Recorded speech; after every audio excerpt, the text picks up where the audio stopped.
Viidiyoo kana keessatti inshaallah garaagarummaa gatii firaashii boondidiif firaashii ispoonjii akkasuma firaashiin ispoonjii afuriif tiraasii yookiin makaddaa 12 carqii uffatee bahee birrii meeqa akkasuma immoo boondidiin jettan suni firaashii uffatee bahee meeqa akkasuma cimina isaa garaagarummaa isaa akkuma durii sana wal bira qabee gatii isaatii walitti kan isinitti agarsiisu ta'a. Viidiyoo kana hanga xumuraa ilaalaa jechuudha. Namoonni baay'een keessaan na gaafattu viidiyoo daqiiqaa 8-9 xumurtanuu keessaanii baay'ee tokko biizii wal goona jechuudha gaafiidhaan mitiiree wal beekna gariin ajajataa gariin ajajatu kan ajajatu okkee rakkoon qabu hojiidha. Garuu immoo kan calliseetuma asiif achi gatii madaalchisu jedhee waa meeqa nama gaafataa oolutu jira. Kanaafi an fedha kootiin kun asirratti hunda isaayyuu waa hunda isaa gatii dabalee kan isinitti maaru isin immoo viidiyoodhuma obsaan xumuraan isiniin jedha. Gatii inuman dubbadhaa too viidiyoon xumuriin viidiyoodhumaan gatii keessatti dubbadhe gatii meeqa jechuudha koomantiidhaan. Kanaafi viidiyoo hanga xumuraa ilaalaa. Assalaamu alaykum warahmatullaahi wabarakaatu. Kabajamtoota hordoftoota koo jirtu nagaa keessanii fayyuma. Alhamdulillah nagaa fayyaa kooti kunoo jirra nagaadha. Isinillee bakka jirtanitti rabbiin nagaa fayyaa isin haa taasisu. Salaamtaa dhiiseen haasaatti goree afwan. Akkuma argitan kunoo carqii maashaallah baay'ee tokko bareeda carqiin kuni akka tokko weela jedhee baay'ee tokko jaalladhe carqii kanaan akka kootti jechuudha. Atuuni carqii arabiyaa majlisii in qaqqabaanne nan hojjechiifadha ture carqii kana baay'ee tokkoon hawwee akkasuma tizaazii malee ni akkasumaan carqichi natti bareedeen naananiin isinitti agarsiisa jedhee carqii isaa haala kanaan hodhe jechuudha. Namoonni barbaadan xaaqaan isaa jira akkasuma hodhamaan isaallee inni kun jira jechuudha. Akkuma argitanuu sufraan koo yeroo kamiyyuu laastikii andeenyaarraa laastikiin kun hanga sadarkaa 3-4 qaba jechuudha. Laastikiin sufraarra hodhamu kun inni kun isa keessaa jabaa bareedaati. Namni akkuma fedhetti hodhaa kan tizaaziin hodhus jiraan garuu takka laastikii isaa andeenyaa gosa hulattenyaa isinii godhedhee isiniin gaafadhu maaliifi amma kana badaa miti irrasuma gaarii hojjetachuu isiniif wayyeedheetan laastikii suma andeenyaadhaan isiniif hodha jechuudha sufraa yeroo kamiyyuu. Akkasuma immoo namoonni tokko sufraa kana meetira 1.5 godhanii walakkaa kan siinii irraa baasanii meetira 1.5 hodhu jechuudha sufraa dheerinni isaa. Akkuma tizaazii namaati garuu dhaabbataadhuma kan isiniif hojjedhu irra guddaa sufraa meetira 2 jechuudha.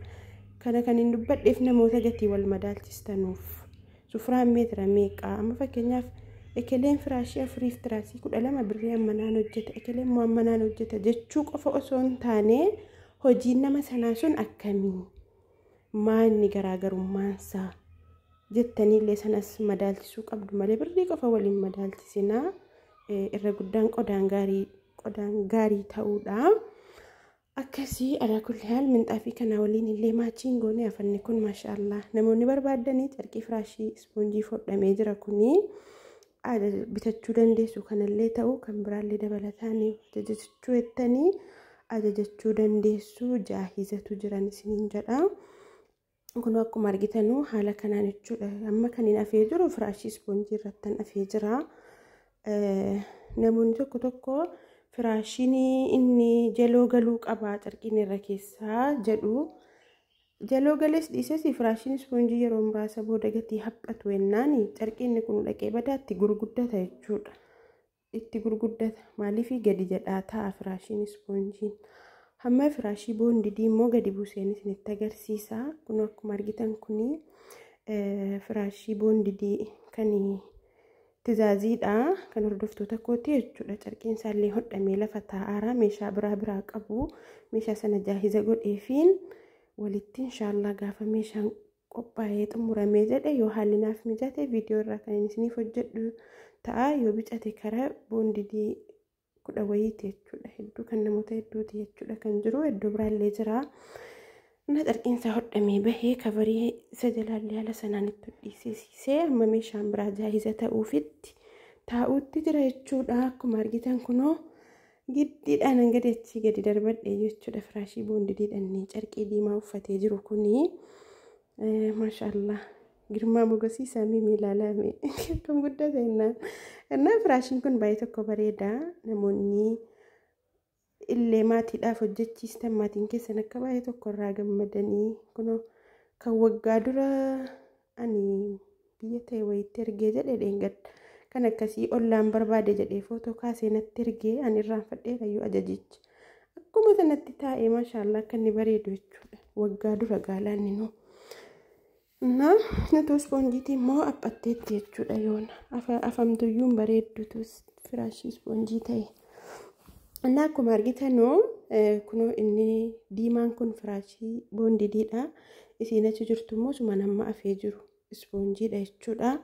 Akkasuma namoonni tokko tokko carqii carqii ajajattanii kaatanii boodarra firaashii boondidiitti naabiteettu jechuudha. Tasuma carqiin firaashii ispoonjiitii hodhamee tasuma firaashii boondidiitti hin galu. Namoota baay'eetu dhiistanii indaganaa ajajattan jechuudha. Kanaafan viidiyoo hanga xumuraa ilaalaa isiniin jedha. Akkuma argitan kunoo firaashiin ispoonjiin haala kanaan maasaraadhaan hodhama.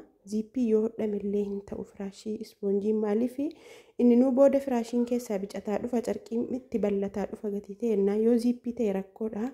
Maasaraan garuu hamma firaashiin haphatuun walitti harkisamee hidhamee amma ta'e waxxaruu danda'a. Innaa firaashiin ispoonjiin haala kanaan hodhama. Carqiin isaallee bicuudha. Dhufee firaashii boondidii kanatti hin galu jechuudha. Carqiin firaashii ispoonjiitii hodhame. Kunola boondidiin molala dheerinaan illee wal dhabaa. Hanga ta'e inni sunni saantii meetira 90dha ispoonjiin. Inni kun immoo meetira 2. Yerooyyuu meetira 2 ol fa'i ta'a jechuudha. Faabrikaan akkuma barbaadetti murakaa gatii ta'ennaan. Kun haala kanaan ziippiidhaan hodhamaa. Saatii barbaadan irraa baastanii isa jalaa irraan baastan.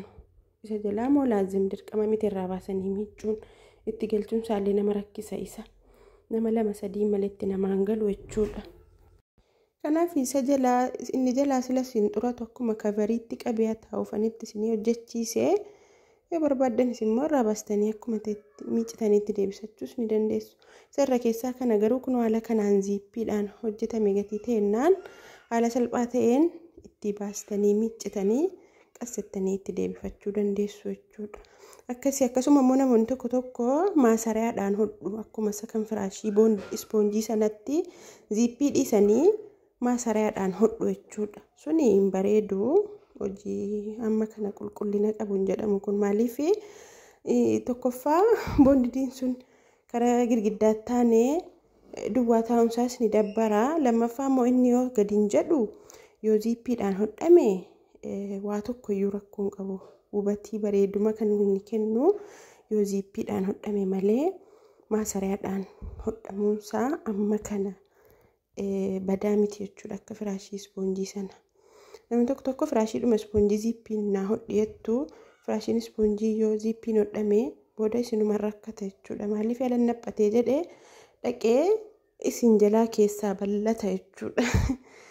Akkasii yeroodhaaf uma waxxareeyyuu alaa ispoonjiin gadi jedhaa dhufu dhaqee akkas taalaa argitanii laafa carqii firaashii ispoonjii boondidii inni diimaan carqii firaashii boondidii jechuudha. Inni irra keessaa kun immoo carqii firaashii ispoonjiiti. Ispoonjiin egaa sadarkaa qaba. Kunillee taayigariidhuma. Taayigariidhumti gosa 3 jira. Sabaabaa 12 jira. Sabaabaa 10 jira. Silsaabaa 10 jira. Silsaabaa 12 jira. Guddinaa bicina malee qodummaan isaa tokkuma taayigariin. Amma firaashiin diimaan suni taayigariidha. Silsaabaa 10. Diknasiin isaa 10. Ol bal'inni isaa saantii 60. Garaansaa jechuudha. Dheerinni isaa meetira 2 saantii 10 hanquu. Akkasii kun akkuma argitanu dudduuba isaallee firaashii boondidiitiifis ta'e ispoonjiitiifis ta'e maanchinii isaa andeenyaa carqii yuunifoormii ettan sana isaanii kan inni hojjetamu boondidiis ta'e ispoonjiis ta'e jechuudha. Hatta arabiyaa majlisiiyyuu maanchinii kanan isiniif galcha jechuudhaan. Maaliif yeroo baay'ee too carqii inni irra keessaa taa'u inni jalaa namoonni shaamaa yookiin immoo carqii ansoolaa sakkaan kafarii keessatti hodhe sanaan hodhamu otoo inni irra keessa taa'u inni ciccita jechuudha. Akkasii hordoftoota koo inshaallah amma karaa gatiitti deemna. Kun ogaa akkuma argitan garaagarummaa isaa isinitti agarsiiseen jira. Maaliif namoota baay'eetu yeroo baay'ee isuma yuutuubii irratti gadhiisu firaashii ispoonjii wayyamoo firaashii boondidii wayyaa firaashiin bareedaan isa kamii jettanii na gaafattu jechuudha. Afaaninis isinitti himaa ture ammas isinitti himaara. Ijaanis illee ilaaltaniittu isa kam akka wayyuka birrii isaallee wal madaalchistanii isinumti murteeffadhaan isiniin jedha inshaallah. Namoota illee na gaafattan liinkiidhuma kanan keessaan sheerii isinii godha jechuudha yeroo isin keessaan na gaafattan. Kanuma obsaan xumuraa ilaalaati murteeffadhaa firaashii ispoonjii yookiin boondidii wayya jedha. Tiraasiin amma keessaa babbaasaaru kun tiraasiidhuma jara gatii qaqallaaliiti xixiidha jechuudha keessoonsaa. Maaliif yoo isa boondidii sana ta'e itti galchaniitti baasuunsaa azaana godha gatii ta'ennaan isiin kun immoo haaluma salphaa taateen itti galteetti namaa baati. Kanaaf anin tiraasiisa kana godha malee tiraasiin akka filannoo keessaniitiin tiraasii boondidii jira ispoonjiinis jira. Garuu ispoonjichi taayigariin dur bade sun dhufeera. Garuu badaa miti baay'ee tokko bicatee haphatee dhufee እና wanti hundinuu sadarkaa qaba jechuudha. Tiraasiinis firaashiinis akkuma filannoo keessaniiti. Amma fakkeenyaaf namni amma anaafata sana afee firaashiin isaa abbaa meeqa akka ta'e hin beektanu, tiraasiin isaa abbaa meeqa akka ta'e hin beektanu. Afanni kuni akka afamee jirutti birrii hammana yoon jedhee firaashiin isaa kam akka ta'e, isa meeqa akka ta'e, maal akka ta'e osoo hin beekiin ammas kan nama tokko dhaqxanii ilaaltanii gatii qofa wal madaalchistu jechuudha. Akkasii miti firaashiin sadarkaa qabaa. Carqiin utuma jiru jechuudha tiraasiin sadarkaa qabaa. Kanaaf tiraasii gatii firaashii waa hunda sadarkaa isaa garaagarummaa isaa kanaan dura viidiyoo koo jalatti hojjedheen jira. Kanaaf sanallee ilaaluu dandeessu jechuudha. Amma walumaa galatti firaashiin boondidii akkuma duraa firaashiin 4f tiraasii 12 carqii uffatee bahee kafayeedhaanis ta'u carqii arabiyaa majlisii kanaanis ta'u tiraasii isa bareedaa yeroo hammaa jedhamu tiraasii boondidii irraa hojjetame keessoo isaallee hiikee isinitti agarsiiseen ture tiraasicha akkam akka ta'e boondidii gaasilaa kunoo akkuma argitan kanadha. Sufraa sana dabalatee qircaatii kan qoshashaa sana dabalatee firaashiin 4f tiraasii 12 carqii uffatee bahee birrii 46,000 akkasii kan boondidii. Kan ispoonjii immoo ispoonjiin egaa akkuma isinitti hime firaashiin ispoonjiin sadarkaa hedduu qaba. Boondidiinis illee sadarkaa hedduu qaba. Garuu maaladaa boondidii suma andanyaan fayyadama. Silaa birrii hamma kanatti baastanii birrii bicuudhaa jedhee boondidii isa lammaffaa takka isinii godheen beeku jechuudha. Innaa firaashii ispoonjiin immoo akka filannoo abbaatiini. Amma isiin kun taayigariidha. Tiiknasiisii maalis isinitti meeraa. Kanaanis barbaaddanuu sadarkaa hedduu qaba sana inshaallah viidiyoo koo galaa ilaalaa garaagarummaa isaa jechuudha. Amma walumaa galatti kan ispoonjii an carqii duwwaan isinitti himaa. Firaashiif tiraasiin filannoo keessaniini tiraasii abbaa 500 jira, abbaan 450 jira, abbaan 300 jira, abbaan 300 jira, abbaan 200 jira, 250 jira akka nama carqii keessaa babbaasee sana jechuudha. Innaa sadarkaa qaba sana isintu filataa. Innaa carqiin firaashii 4f tiraasii 12 sufraa qircaatii sanaa wajjinii kan firaashii boondidii kan firaashii ispoonjii birrii 11,000 jechuudha. Sufraa sana dabalatee carqii tiraasii dabalatee akkasii inshaallah firaashiif tiraasii immoo akka filannoo keessaniitiin itti bitattu. Maaliif safaraan hin hodhamu rakkoon qabu gatii ta'ennaan takkeettaniis itti bitachuu dandeessu. Garuu immoo kan al tokko walitti hojjetamuu qabu firaashii boondidii kana jechuun carqii firaashii boondidiitiif hin barbaadettanii himachuu qabdu malee carqiidhuma 4f 12 jettanii ajajattanii booddee immoo firaashii boondidii itti naabiti yoo jettanii carqii sana kisaaraa taatu jechuudha dhaqeetti hin galu. Yookiin firaashiidhuma ispoonjii bitattu jechuudha too boondidiin iyyattanu. Kanaaf akkasii hordoftoota koo inshaallah viidiyoon hadha qabadhee dhufe kana fakkaataa. isinitti tole laayikii godhaa gaayoo hanga yoonaa ilaaltan viidiyoo koo baay'inaan hin xumurtan waan isaan beeku namoota tokko malee kanaaf ofuma jettanii ilaalaa yoo ajajachuu barbaaddan jechuudha akkas inshaallah laayikii godhaa isinitti tole hanga viidiyoo biraatiin walitti deebinutti nagaa rabbii keessanaaf turaa. Assalaamu alaykum warahmatullahi wabarakatuh.